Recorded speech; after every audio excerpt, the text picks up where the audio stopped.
Boa noite. Quem não gostaria de conhecer a mágica ilha de Madagascar?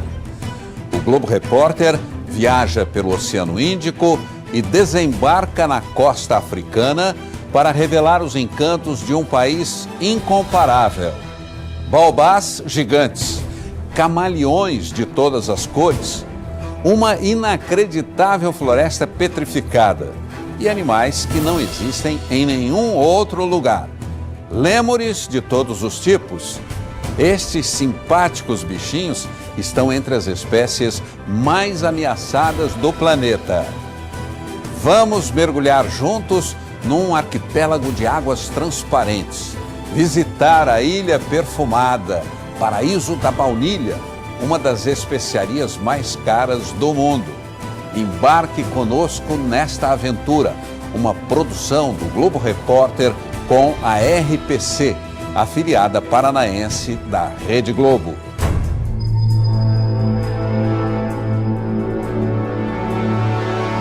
A cor da terra tinge os rios e explica por que este lugar é chamado de Ilha Vermelha.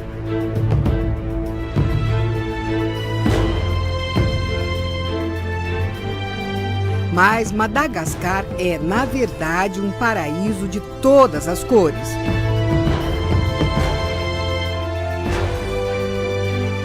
Do mar de água morna e transparente surgem azuis, verdes, de todos os tons.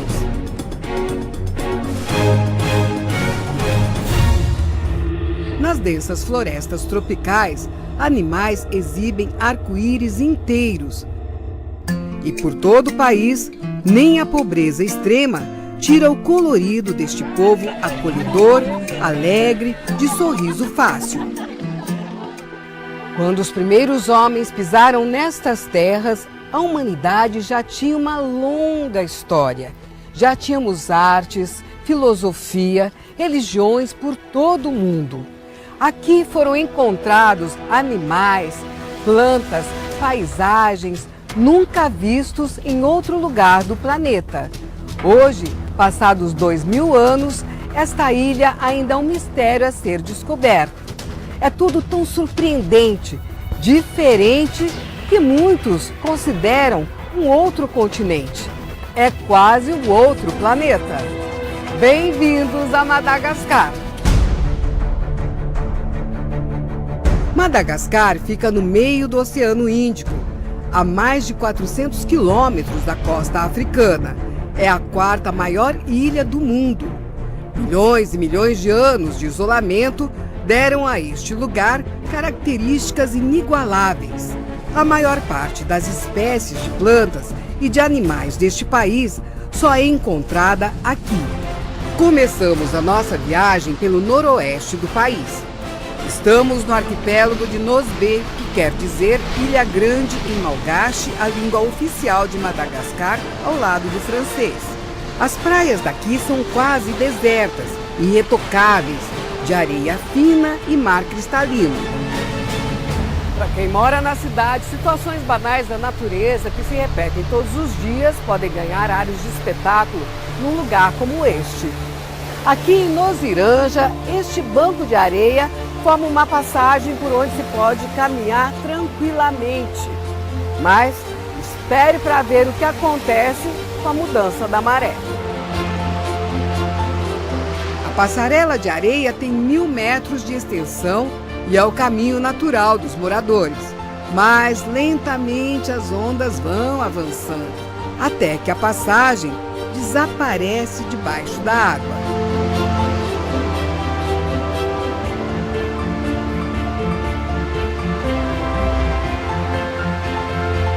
Noziranja quer dizer Ilha da Tartaruga.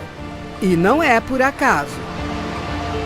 Esta praia mais isolada de Noziranja é uma espécie de maternidade para as tartarugas verdes.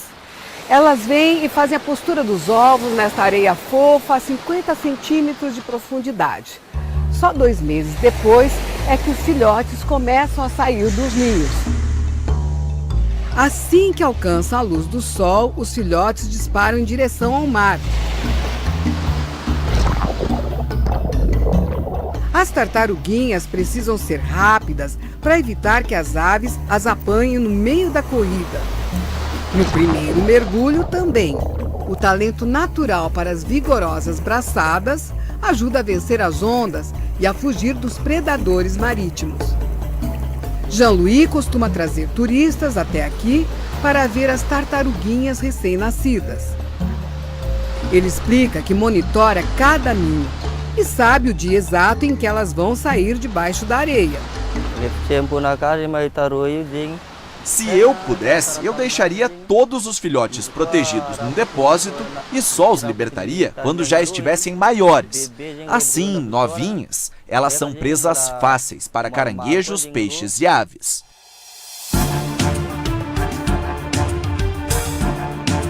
Nos arredores da ilha é muito fácil encontrar as donas do pedaço nadando calmamente. Com uma água assim, tão clara e transparente, dá vontade de fazer o mesmo e ver o que existe lá no fundo. É o que eu vou fazer agora, mesmo sem saber nadar muito bem.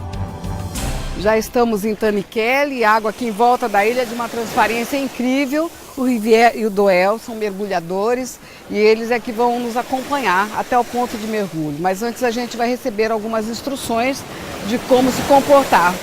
É a minha primeira experiência de mergulho e vamos ver como é que vai ser, né? Uma roupa própria ajuda a me proteger dos arranhões dos corais lá embaixo. Isso ok? Ok. Agora esse peso que é para eu afundar. Se eu vou subir, só Deus sabe. Rivière explica tudo tintim por tintim na maior tranquilidade para que eu não fique com medo. Mas a essa altura, o tremor nas mãos já diz tudo. É chegada a hora de cair na água. Ai! Não vai ser fácil! Ainda no rasinho, fazemos alguns exercícios para que eu vá me acostumando aos poucos. Seguimos boiando, cada vez mais para o fundo, até um ponto onde já não dá mais pé. Fique tranquila, fique tranquila. Você tem todo o tempo que precisar. Até que me deixo levar para o fundo do mar. E o que vejo lá embaixo é hipnotizante. Os corais criam esculturas de todas as formas. Sobre um deles, este peixe se esforça para não ser percebido. Quanto mais nos afastamos da praia, mais a vida marinha ganha variedade de cores, de formas, de tamanhos. Agora, já não há mais tensão, apenas encantamento. Meia hora depois, que passou num instante, voltamos à superfície, ainda sem acreditar na façanha. Foi demais, gente. Foi demais, foi demais, foi demais. Muito lindo lá embaixo, com muitos peixinhos, peixes de tudo quanto é tamanho, de tudo quanto é cor. Uma floresta, um jardim maravilhoso, é tudo. Estas formações também já foram ao fundo do mar. Foram necessários milhões de anos para que a água abrisse fissuras numa rocha dura como ferro e desenhasse em Madagascar essa paisagem tão impressionante. Mas para chegar até aqui, é preciso primeiro percorrer uma das mais lentas estradas do país. São muito precárias as condições das estradas do interior de Madagascar. Elas não são asfaltadas, apesar de serem nacionais, como esta daqui. Nós vamos percorrer 200 quilômetros até a cidade de Bekupacá e a viagem vai durar o dia todo. Estamos no sudoeste de Madagascar e a estradinha de terra vai cortando pequenos vilarejos.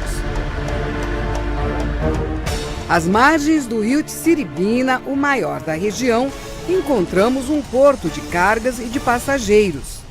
Como não tem ponte, a travessia tem de ser feita em balsa, com capacidade para até 5 veículos. Acidentes já aconteceram de carros caírem na água, mas o nosso guia disse que isso é muito raro. Tsiribina quer dizer onde não se nada, porque o rio é infestado de crocodilos. Mesmo assim, travessias nessas canoas são muito comuns. Do outro lado do rio, trechos que nunca tiveram asfalto, mas que estão lisinhos, se alternam com outros onde os buracos tomaram conta da pista inteira. Já é noite quando chegamos a outro rio.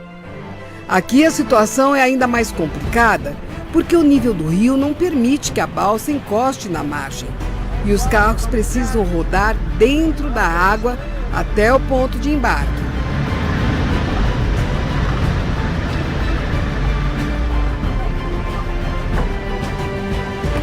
São quase 8 horas da noite, nós acabamos de chegar em Becupaca.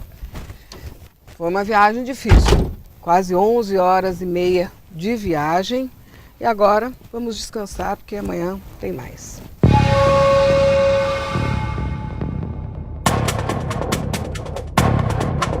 Na manhã seguinte, vamos conhecer o Parque Nacional de Tsingé, de Bemaraha. Além de chapéu para proteger, o calçado adequado, equipamento básico de segurança para andar aqui no parque, é esta cadeirinha que o Tony vai me ajudar a colocar, porque ela tem que ser presa em alguns ganchos ao longo do caminho. A gente vai ter alguns pontos de escalada também nesse caminho, nessa trilha. Ok, estamos prontos? Tony, diretor do parque, nos guia pelas trilhas. Ele estava explicando que aqui é o território sagrado do povo Sakalava. Inclusive, neste lugar foi enterrado um integrante da tribo. E ele disse também que aqui não se aponta as coisas com o dedo, mas assim com a mão fechada, porque apontar com o dedo é considerado uma heresia. A primeira visão do Tsingé impressiona logo de cara. O maciço surge imponente diante de nós, do tamanho da cidade de São Paulo. Os picos atingem 100 metros de altura. E tudo é coberto por rochas pontiagudas que justificam o nome do lugar. Tsingé quer dizer onde não se anda descalço.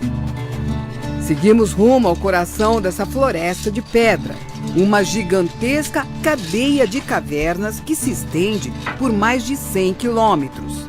Lá embaixo encontramos um corredor muito apertado, de paredes ásperas, onde só é possível passar uma pessoa de cada vez. E a gente sente que a temperatura é diferente da temperatura da superfície. É tão fresquinho e agradável que nem dá vontade de sair. Lá em cima é tudo tão seco que algumas plantas vêm buscar aqui embaixo os nutrientes de que precisam. Dizem também que era aqui, nas profundezas do Tsingé, que antigos moradores se escondiam durante as guerras tribais. Essa é a parte mais escura da fenda, que é bem fechado mesmo, estamos no subterrâneo. E o Tony disse que quem mora aqui na região atravessa a caverna nesse escuro, sem problema nenhum. De volta à luz do dia, seguimos a trilha nos equilibrando sobre as pedras pontudas e pontes improvisadas. Tem que tomar cuidado para não cortar a mão, isso é muito afiado. Seguimos viagem e o nosso caminho agora é sempre para cima. Ainda bem que tem uns degraus aqui, olha a altura. Tem que ter força de mão também, porque senão você não consegue. No alto do Tsingé, os desafios continuam. Eu não tô querendo nem olhar para baixo, sabe? Travessia de madeira. Ela balança bastante. Bom, essa aqui é uma das maiores travessias do Tsingé. Tem 17 metros de extensão. E lá para baixo, será que eu arrisco? 200 metros!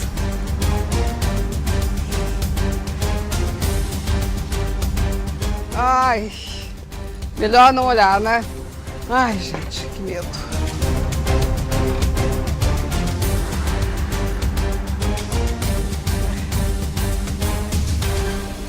Fica perto perna bamba. Bamba, bamba. 200 milhões de anos atrás, toda essa região era fundo do mar. Mais tarde, as águas recuaram e o conjunto ficou exposto. Por fim, a chuva terminou o trabalho, desgastando a rocha e esculpindo lentamente as lâminas e os labirintos que a gente vê hoje. Apesar da ação do tempo, as rochas do Tsing são muito resistentes. Pesam toneladas, iguais a esta, presa a uma pequena base e que parece flutuar. Todo sacrifício, esforço para vir até aqui valeram a pena e se tornam insignificantes diante de tanta beleza de um lugar que é único no planeta.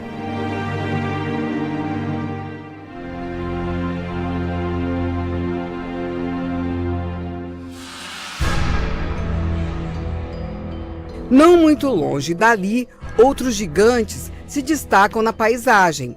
São os baobás, as árvores mais típicas de Madagascar. Para os malgaches, o baobá é a mãe da floresta.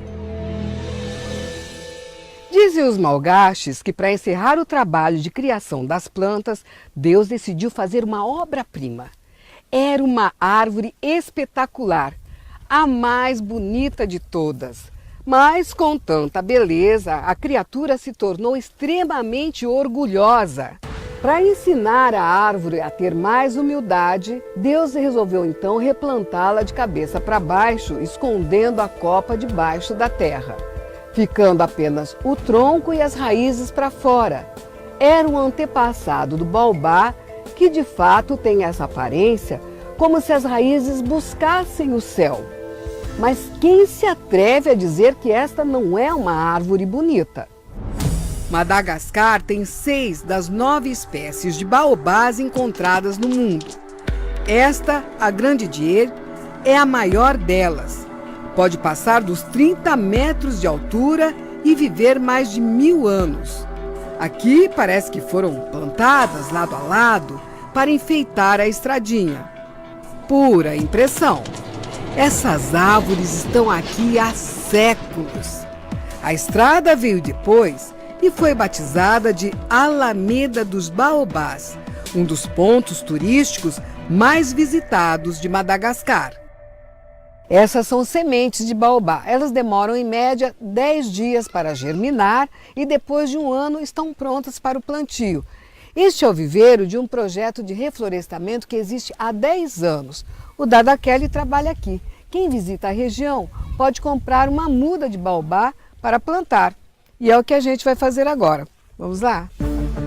Ameaçado de extinção, o baobá é uma das árvores mais exploradas de Madagascar e uma das maiores vítimas do desmatamento. O avanço dos campos de arroz também é uma ameaça. Típicas de solo árido, as árvores não resistem a tanta água e acabam morrendo. E agora aquele momento solene, né? Vamos plantar o baobá. Vou pôr com todo cuidado aqui. E o Dada Kelly vai me ajudar. Então, está plantado o baobá do Globo Repórter aqui em Madagascar.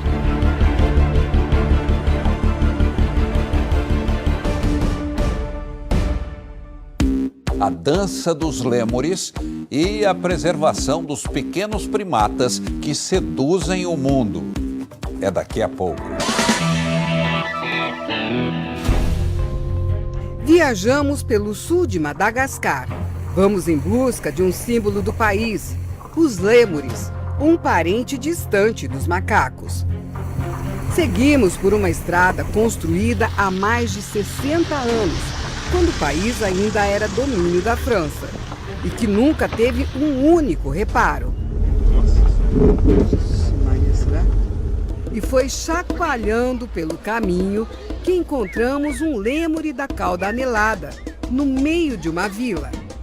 O lêmure cata é a espécie mais conhecida e também das mais simpáticas. Oi, bonitinho! Mas este, tirado da mata para virar animal de estimação, está gordo demais. Pronto, foi embora. Os lêmures cata vivem nas matas ciliares e nas florestas de espinhos típicas do sul de Madagascar. Mas por toda a ilha, a vida selvagem perde terreno a cada dia. O país é um dos que mais desmatam no mundo. Nesta região, quase tudo foi tomado por plantações de sisal que se estendem até o horizonte. Este pedacinho de verde é um dos poucos fragmentos de mata nativa que sobraram. É Berente, uma reserva particular. Em Berente há 6 espécies diferentes de lêmures. E é muito fácil a gente encontrar vários deles pelos caminhos da reserva, como agora. Porque eles estão aqui num bando, muito tranquilos, e às vezes também sobre as árvores se alimentando. Acostumados com visitantes, eles se esparramam pelas ruelas da reserva nas primeiras horas da manhã. Nos dias frios, ficam assim, se aquecendo ao sol, como se meditassem. Tão fofos quanto eles, só mesmo os sifacas. Estas bolinhas de pelo têm meio metro de comprimento e pesam 3 quilos no máximo. Mas tem apetite de gente grande. E é quando descem ao chão que produzem uma das cenas mais divertidas e encantadoras da fauna de Madagascar. Não à toa, ganharam o apelido de lêmures dançantes. Em Berente, encontramos também o lêmure de pata branca, que tem hábitos noturnos. Durante o dia, mesmo com os olhões arregalados, ele enxerga muito mal. O lêmure-rato faz parte do grupo dos menores primatas do mundo.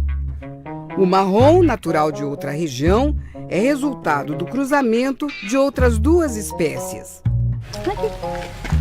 Claire Foulon é neta do homem que criou a reserva de Berente, 80 anos atrás. Quando meu avô chegou aqui, ele foi seduzido pela natureza, pelos animais. Nascida na França, Claire cresceu passando as férias na reserva. Hoje administra a propriedade e desenvolve ações que possam recuperar as matas nativas e preservar os lêmures. A reserva de Berente é a última mata ciliar da região. A população local até sabe que a floresta é importante, mas no dia a dia, para essas pessoas, a destruição também é importante, porque elas precisam da lenha, da madeira. Desde os anos 50, a reserva de Berente recebe cientistas e pesquisadores de todo o mundo. Mais recentemente, Claire abriu as portas também para os turistas. O turismo traz o desenvolvimento. Com os turistas, a população local tem mais consciência do seu patrimônio. As pessoas daqui viveram a vida toda com a mata, com os animais. Elas não entendem que amanhã pode não ter mais. Seguimos agora para o noroeste do país. Numa região onde os moradores acreditam que os lêmures carregam o espírito dos antepassados.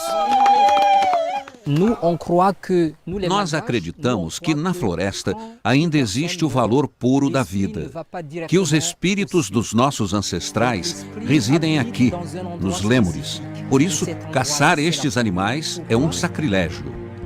Gerard é diretor do Parque Nacional de Lucubê, a última grande área de mata nativa do arquipélago de Nosy-Be.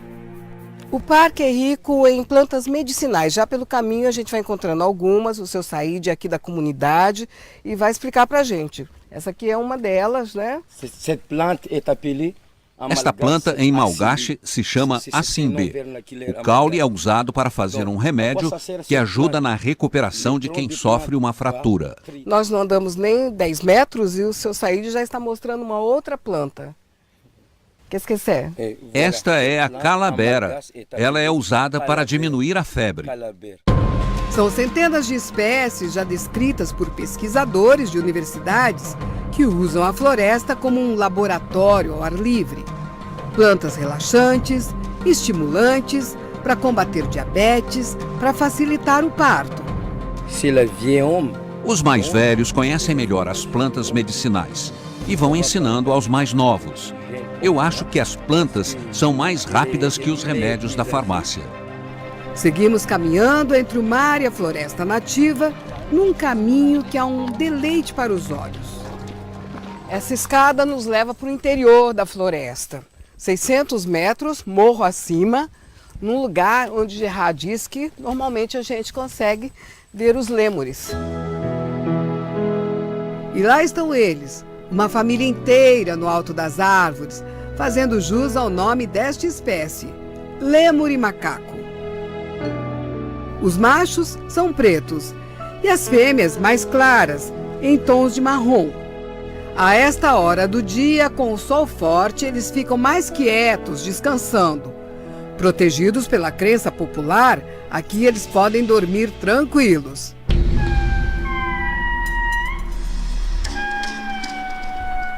O som que irrompe a floresta parece um lamento, mas é uma demonstração de força.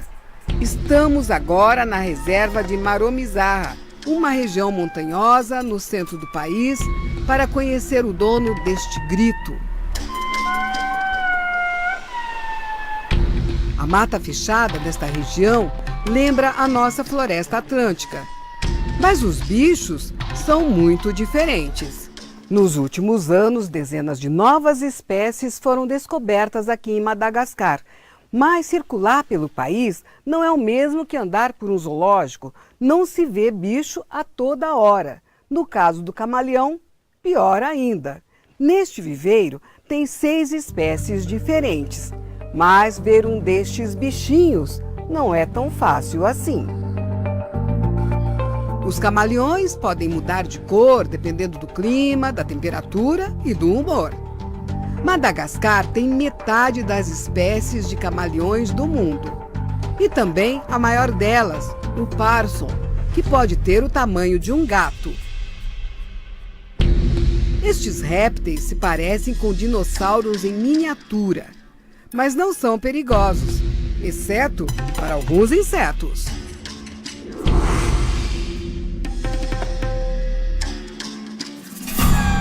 Estas florestas também são a casa do maior de todos os lêmures, o indre. Seguimos nossa busca guiados pelo som deste animal. Quem nos acompanha aqui é o professor Jona, da Universidade de Antananarivo, um dos maiores especialistas em lêmures do país. É um trajeto difícil, num terreno bastante acidentado.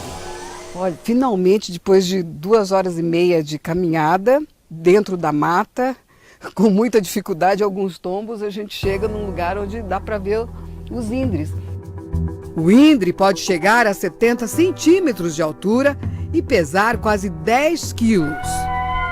O grito que ouvimos lá atrás é usado para marcar território e para evitar que grupos rivais se aproximem. É um som poderoso. Pode ser ouvido num raio de até 3 quilômetros. Um dos fatores que dificultam a sobrevivência do indre nas matas é a lentidão na reprodução da espécie. As mães costumam dar à luz a cada 2 ou 3 anos a apenas um filhote, que demora até 5 anos para atingir a idade adulta e começar a se reproduzir. Esta característica, somada à caça predatória e à destruição das florestas onde ele vive, coloca o indre entre os primatas mais ameaçados do mundo. O professor Jona pertence a um grupo de estudos que ajudou na descoberta de 3 novas espécies de lêmures nos últimos anos. Ele afirma que 30 mil hectares de mata desaparecem anualmente em Madagascar. E que neste ritmo, em 3 décadas, não haverá mais florestas no país. Madagascar, we don't have. Nós não temos uma Torre Eiffel, uma Estátua da Liberdade ou grandes monumentos para atrair os turistas. Mas temos os lêmures e uma floresta de milhões de anos. Então eu diria que eles são nossa galinha dos ovos de ouro. Nós temos que salvá-los antes que seja tarde demais. Uma ilha perfumada, paraíso das plantas aromáticas e da baunilha, uma das mais sofisticadas especiarias do mundo. É daqui a pouco.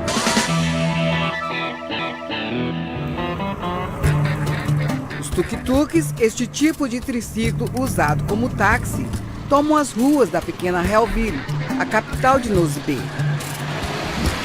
Mas há mais do que fumaça de escapamento nos ares desta ilha de Madagascar. Nos arredores da cidade, paira um perfume doce que lembra o jasmim. É a flor do ilang-ilang, de origem asiática. Dessas flores delicadas são extraídos um óleo com propriedades anti-inflamatórias e relaxantes, e também a essência para a fabricação de caros perfumes franceses.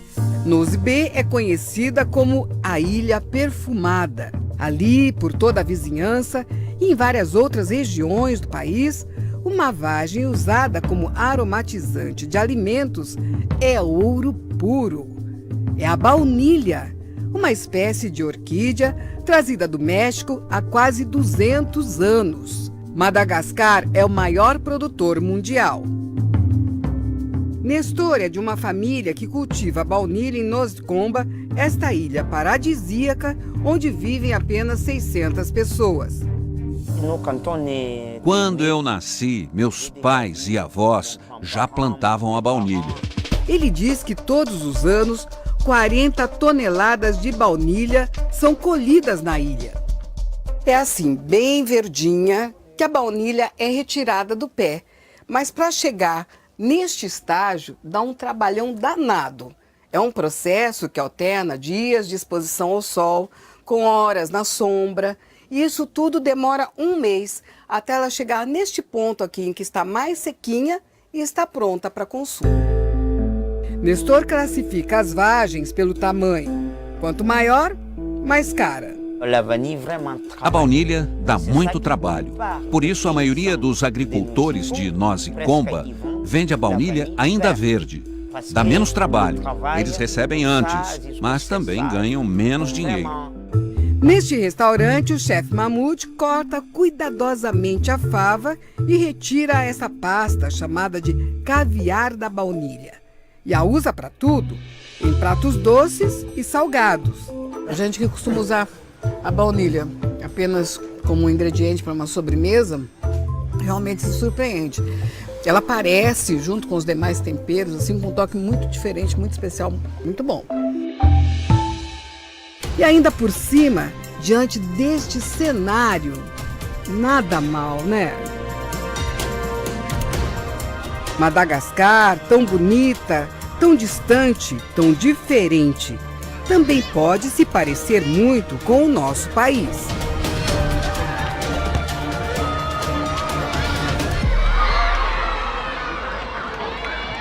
Golpe militar, impeachment, corrupção, crises. Nas últimas décadas, esses termos familiares para nós brasileiros também fazem parte do cotidiano desta ex-colônia francesa. Estrategicamente localizada no meio do Oceano Índico, esta ilha no passado foi alvo de disputa durante guerras e na era das grandes navegações. Hoje ainda sofre as consequências da instabilidade política, o que afasta investidores internacionais de peso, mesmo este país sendo uma nação com tudo ainda por fazer. 24 milhões de pessoas vivem na ilha, mas só uma parcela mínima tem acesso ao básico. Problemas como mortalidade infantil e habitações precárias estão por toda parte. No caso da peste bubônica, uma doença mortal e contagiosa, transmitida pela pulga de ratos, o país registra mais casos do que a soma de todos os outros países do mundo. A pobreza da população é um dos problemas mais graves de Madagascar. E é andando pelo interior que esta situação fica mais evidente ainda. Em lugares como este, a grande maioria vive abaixo da linha da pobreza. Não existe casa com água tratada, energia elétrica ou rede de esgotos. Apesar do solo rico e fértil e da natureza privilegiada, Madagascar é um dos países mais pobres do mundo. Na nossa frente, no meio da estrada, uma grávida aparece cambaleante, apoiada por uma senhora. Ela mal consegue ficar em pé.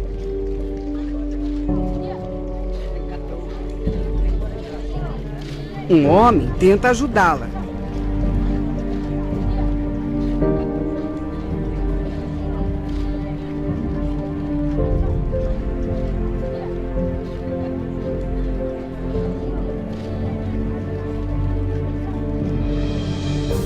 E eu decido dar um pouco de água para a moça. Um pouco refeita, mas ainda muito enfraquecida, ela segue caminhando debaixo do sol forte. Felizmente, já estava bem perto do único posto de saúde da região, onde pôde finalmente encontrar socorro. Nós chegamos aqui na comunidade de Berrar. Quem mora nesta casa é a Rova, que transformou a casa dela também num posto de atendimento. Ela é voluntária aqui na comunidade e dá orientações para as famílias, orientação nutricional, inclusive. Comment ça va? Ça va bem? Salama? Salama. É o cumprimento da manhã, bom dia, boa tarde. Salama? Uma vez por mês, as mães da comunidade se juntam no meio da vila para ouvir o que a Ova tem para dizer. Hoje, a lição é sobre cuidados com os alimentos e aleitamento materno. No galho de uma árvore, Raova instala uma balança para avaliar as crianças. A maioria ganhou peso desde o último encontro, mas esta mãe recebeu um alerta. Sua bebê está muito fraca, você precisa levá-la para um hospital imediatamente para ver o que está acontecendo com ela. Raova nos conta que começou este trabalho 14 anos atrás, porque os filhos dela já estavam adultos e ela queria ajudar as mães da comunidade. Hoje, ela diz que conhece todas as crianças da vila pelo nome. São mais de 600. Antes da gente começar esse trabalho, havia muitas mortes aqui na vila, porque as mães não iam ao hospital, não faziam pré-natal e preferiam ter os seus bebês em casa, mesmo quando havia risco. Eu faço um esforço para educar essas mães e elas me ouvem porque sabem que eu também sou mãe. O carinho que a comunidade tem por ela fica claro nestas imagens. Num lugar com tanta necessidade, o que essas mulheres recebem é mais que uma simples orientação. É um sinal de esperança.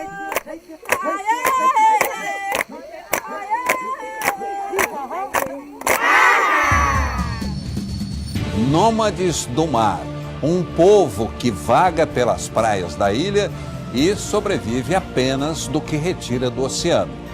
É daqui a pouco. Pele negra, olhos puxados, cabelos lisos.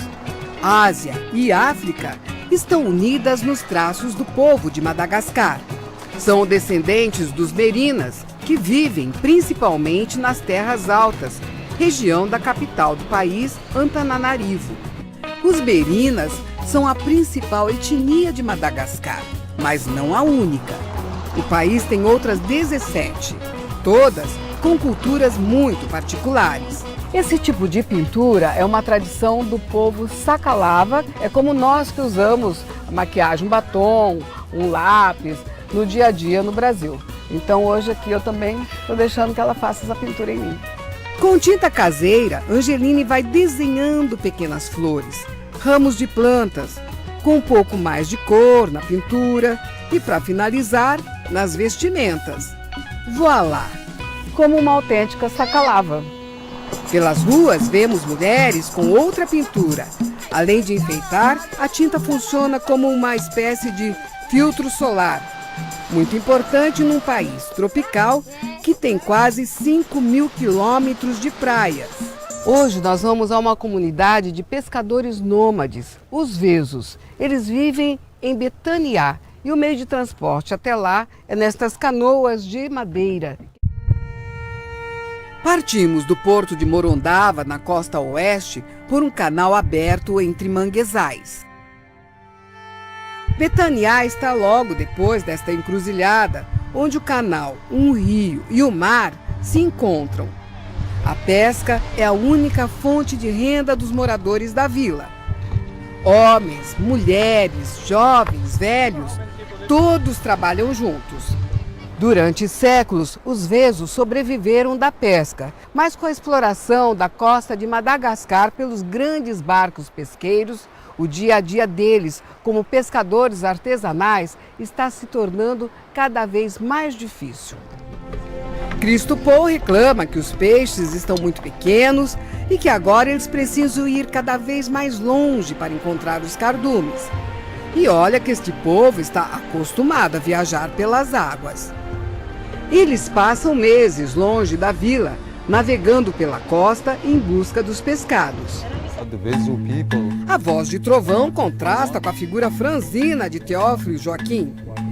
Ele deixou a vila ainda jovem, aprendeu francês, inglês e hoje trabalha guiando turistas pela região.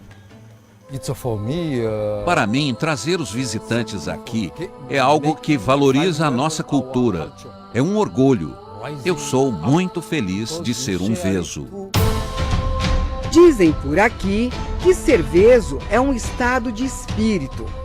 Basta saber nadar, pescar, construir canoas e tirar o sustento do mar para ter esta felicidade. O programa desta noite você pode rever acessando o Globoplay. Fique agora com Máquina Mortífera, a série. Uma boa noite e até a próxima sexta.